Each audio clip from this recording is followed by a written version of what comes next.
Крым начал подготовку к капитальному ремонту многоквартирных жилых домов. Об этом сообщил министр ЖКХ республики во время селекторного совещания.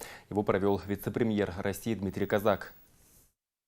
Уже начаты подготовительные и строительно-монтажные работы на 61 многоквартирном доме. До конца года планируется отремонтировать 384 дома в республике. Сбои в работе программы недопустимы. По информации министерства, небольшая заминка происходит на уровне муниципалитетов. Местные власти не торопятся вносить в региональную программу капремонта данные о домах, которые требуют реконструкции.